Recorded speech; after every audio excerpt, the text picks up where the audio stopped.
Modern life often feels like a state of permanent emergency.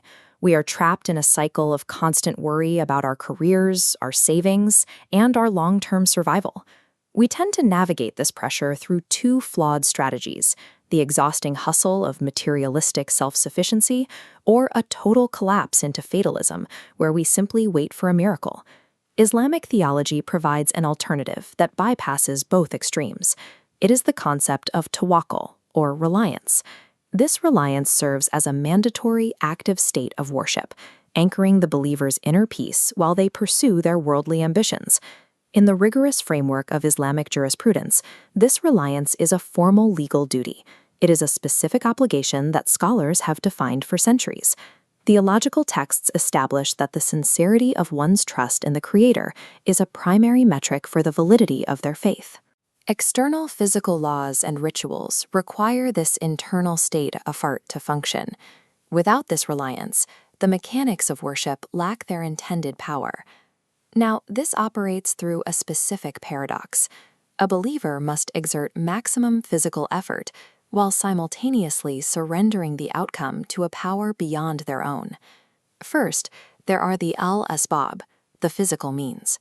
These are the actions commanded by divine law, like working a job, studying for an exam, or seeking medical care.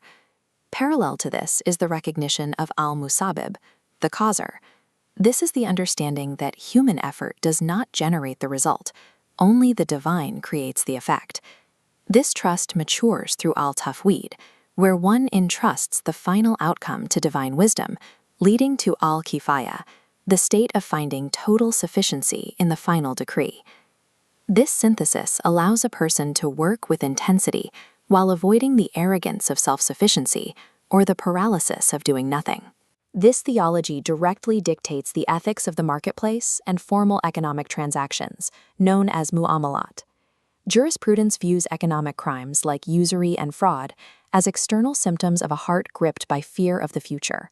When an individual lacks reliance, they view the future as a threat, driving them to seek prohibited shortcuts to secure their wealth.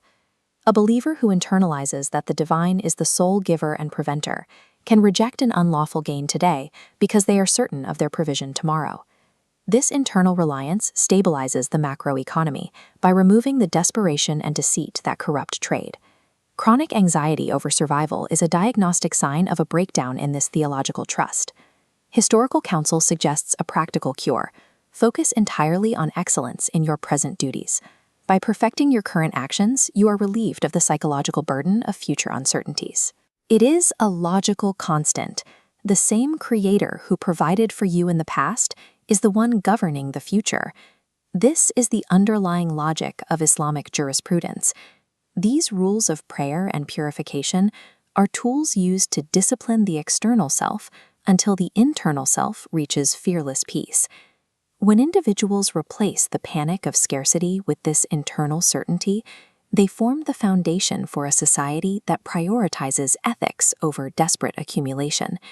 The believer exists in a state of high-intensity effort and total heart stillness. They work as if everything depends on their limbs and trust as if everything depends on the divine. Because the final outcome is never a product of human hustle alone, it is always the product of divine support and sufficiency.